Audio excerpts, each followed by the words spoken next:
name is Tem. This is episode 3 of Creative Rights Who Owns What, a podcast series from Larry's Cafe. Larry's Cafe being Larry's culture, art, fashion, and entertainment.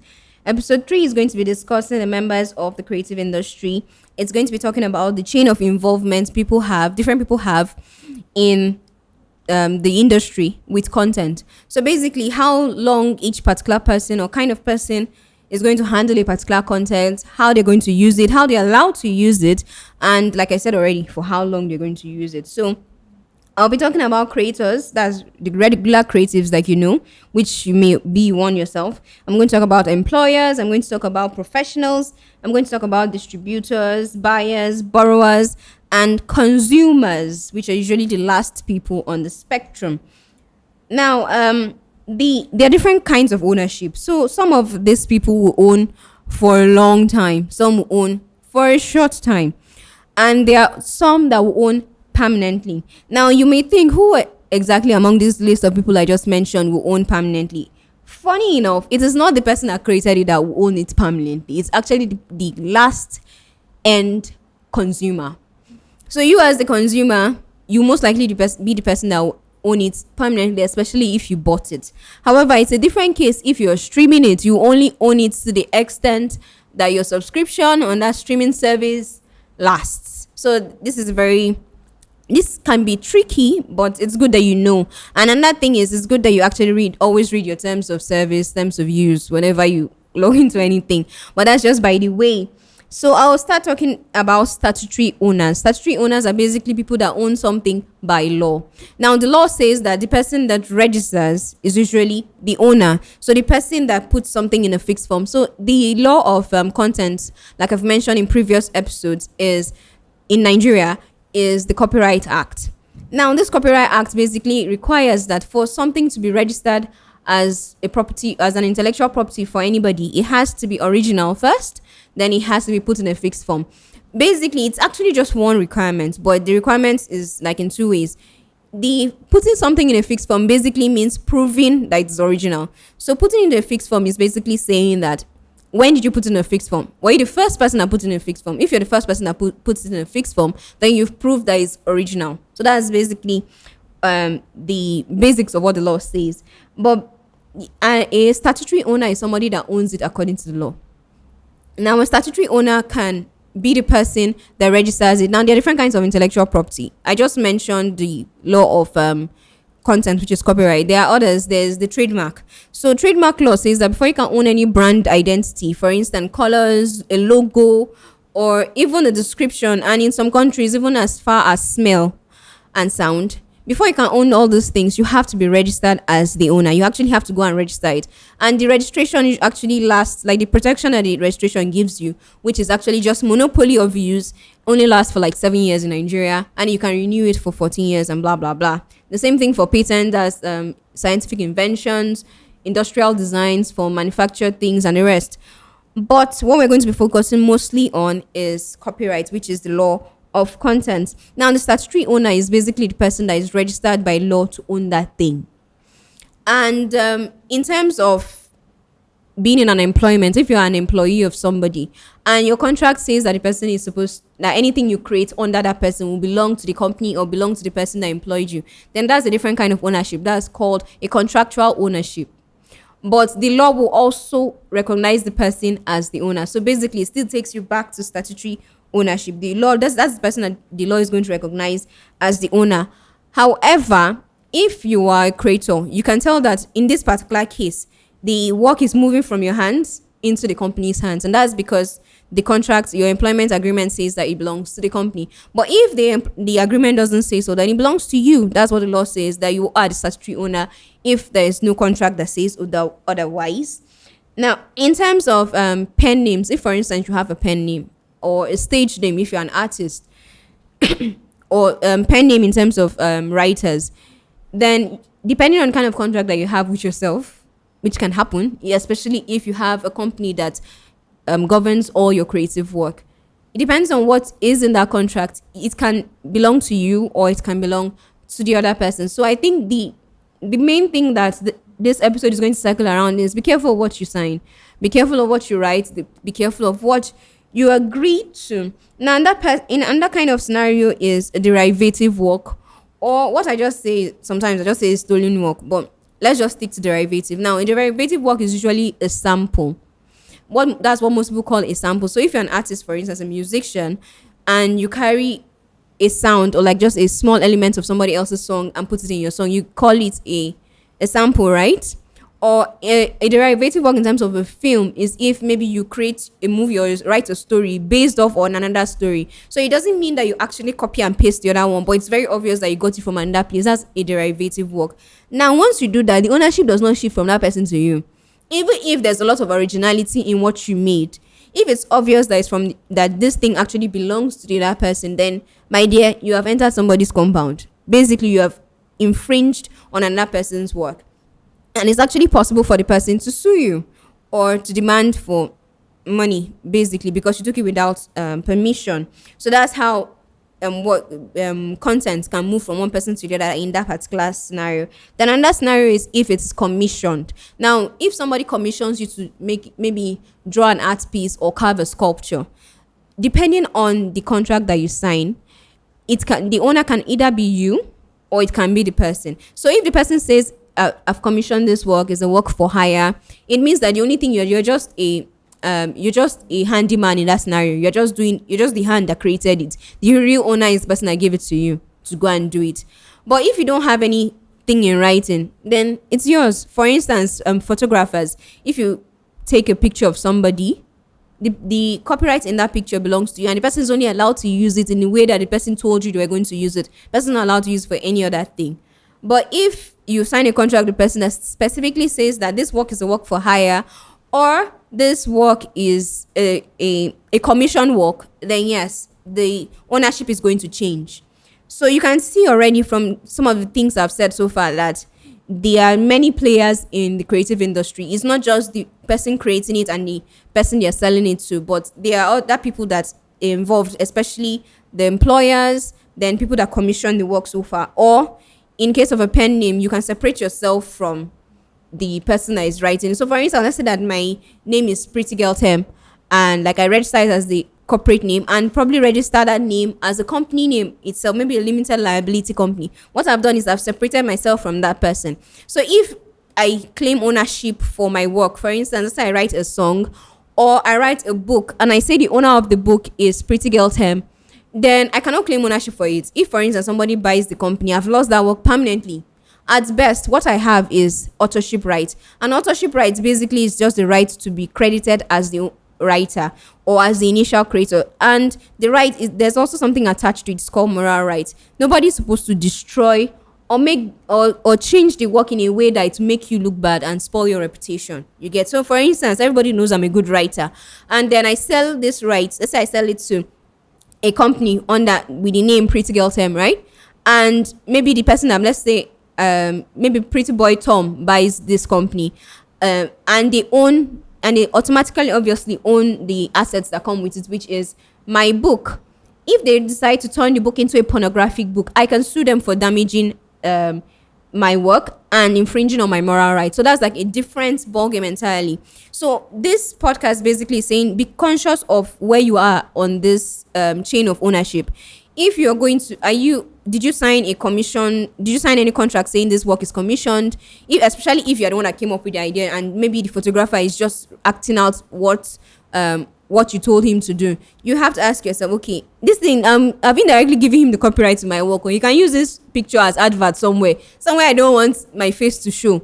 Or God forbid, let's say I wake up tomorrow and see my picture in a gambling site or like a pornographic site, and it's the photographer that sold the picture. I can actually sue him for using my image in a bad way under privacy rights. But that copyright itself, I cannot stop him from using it. Like I cannot take it away from him because he is the owner and not me. So you have to be conscious of that. Then another thing is if you sell it, I already mentioned that rather. If you license it, licensing is basically borrowing somebody something. So if somebody licenses something from you, let's say a picture from you, the person has basically rented it from you for a period of time. So there are exclusive licenses saying that the person owns it alone, or rather this person is the only person that can borrow it or rent it from you, then there are non-exclusive licenses saying that you can give this to as many other people as possible. And it can also be exclusive in the sense that this person can only use it in a particular way or in a particular territory or a particular period of time. So that's like a lot of legalese. But so I'll move forward. Then there's another way content can move hands, and that way is if it was given as a gift to somebody. Now, if somebody gives you something and say, "Oh, I've dashed you this documentary or I've dashed you this film," it's now your own. Make sure that it's in writing. Oh. And the best way to put it in writing is not necessarily even a contract. The best way to put it in writing is to go and register it with the Copyright Commission.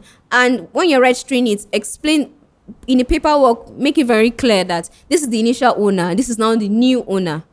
And then you can have a contract or something, or even an affidavit. You guys can go and swear an affidavit, basically saying that this person has gifted you this thing. These things are very important because if, for instance, this person dies intestate, that's without a will, or even if there's a will and the person doesn't mention this particular property of theirs, it can actually be disputed that you were only using it for a particular period of time, that the person only lent it to you, or it can be taken away from you. So it's very important for you to be conscious of the fact that even if somebody gives you something as a gift, you have to secure your ownership. Then in terms of a will also, but that one falls under family law, and you need consultation for me to tell you the answer to that one. But basically, the main thing is if a particular piece of work can move from hand to hand to hand. I'll give an example. If maybe it's a movie, right? And this particular story can move from the writer's hands into the producer's hand. Now, most times when it moves from writer to producer, it's usually sold, in the sense that this writer no longer has any rights to this, no longer owns this film, and most times will never even receive any royalty, any recurring royalty from this film after this particular initial payment. That's for the sale. Then from there, it can move into a particular studio. After the producer films it, produces the movie, the producer can sell it or license it to a particular studio to use for a particular period of time. Let's say you can give them like 5-10 years or 50-40 years, depending on the contract. And then from there, if the studio is not really making money from it and it wants to like involve other people, you can license it to some maybe distributors, and the agreement can say that they can use it for they can display it in a particular place or like exhibit it maybe in a movie theater or somewhere for a particular period of time. And depending on the agreements, the money will flow in a particular way. Now, this money can be flowing back to the producer that bought the story from the initial point. Then if, for instance, you buy it as a CD, as a consumer, as the end consumer, that CD belongs to you. It's yours. But here's the thing. Even your ownership is of that particular CD has its parameters. You cannot carry the CD and go and remake, maybe edit it and go and create another film and say, well, I've bought the CD, I've bought the film, it now belongs to me. No. What belongs to you is just the copy of that particular CD in that particular, and what you've bought is actually just the right to watch it. You've actually not gotten the right to use it in an app way or to like sell it and everything. So I think the moral lesson and the very economic lesson of this particular podcast is saying that you have to be careful of the capacity in which you receive something and the capacity in which you give something or you even do something, because depending on what you've signed or depending on the interaction you've had with that person, you may have sold the rights to that thing completely, or you may have only gotten the rights to that thing temporarily, or you may have only gotten it in a particular place you probably don't need it. So for instance, let's say you got a song or a beat. I'll use an example from some of my clients, but I'm not going to mention any details or their names so you don't get any backstory. But the main thing is, a lot of times, a lot of people actually download beats or they buy beats off the internet. And sometimes in the terms of use agreement, I've read it many times. This has happened too many times for me to count. And when I read the terms of use, I see that they can only use it to make music in Nigeria or to make music in Africa, or they can only use it for 2 years, and after that 2 years the rights go back to the producer. And not necessarily that you have to delete all the songs, but what happens in most contracts is that they say that they can give that same beat to somebody else.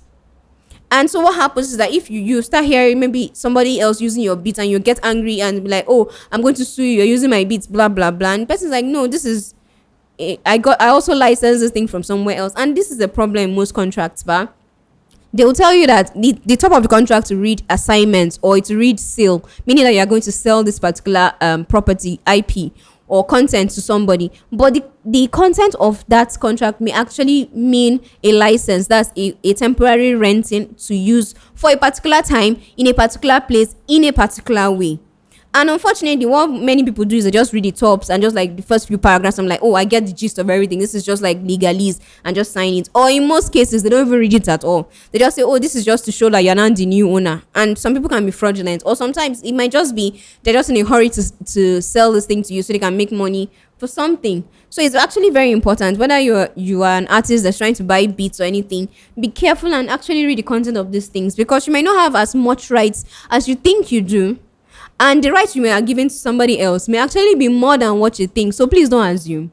Even if you don't understand the obviously you most likely don't understand the content. But if you don't understand and you don't have access to maybe an IP lawyer or an entertainment lawyer, go and meet other lawyers. It's not a sin. Go and meet other lawyers. So then both of you should open the contract together and start reading the words. It's not bad that you open Google and start looking for the other translations or synonyms of some of these words.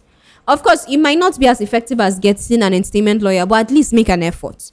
I mean, you took your time to write this song, right? You took your time to record it in the studio.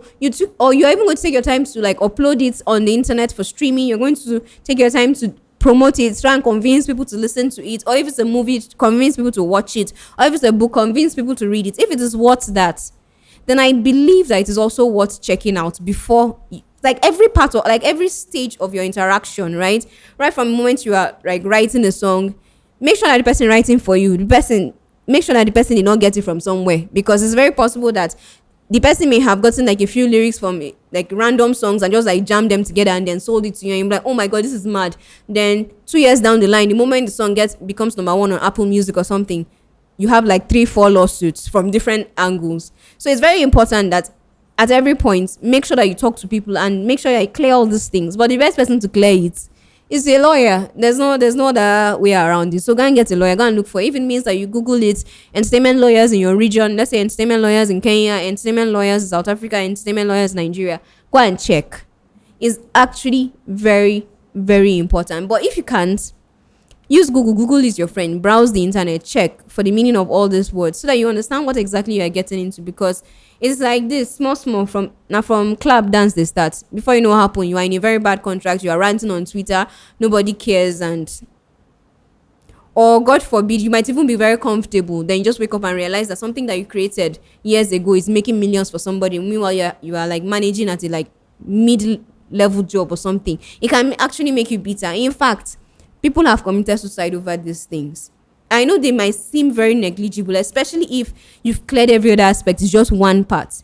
If the bit you are buying, make sure that it's person's own. And the best thing to do, what I usually tell my friends and colleagues, especially people that are not necessarily just my clients, because when it comes to my clients, obviously I give them more detailed advice. What I always tell people to do is that in every contract that you sign, especially if you're asking people to do stuff for you, you're trying to buy something, make sure that inside there is a disclaimer saying that if anything happens and this thing is not the way they presented it to be, that's if it's not for instance completely their own, or if they sample from somewhere else, you don't have any blame, and they are the ones that are going to be sued, meaning that it's not going to affect you, and that they are going to pay you back how much you paid them, or it could even be more, because possibly you're going to like be affected beyond how much you paid them for that initial thing. So make sure that you protect yourself. But then again, the only person that can do this effectively is the lawyer. So I guess as much as this episode was about the different people in a chain of ownership in the creative industries, it's also important, it also boils down to the fact that you need a good lawyer.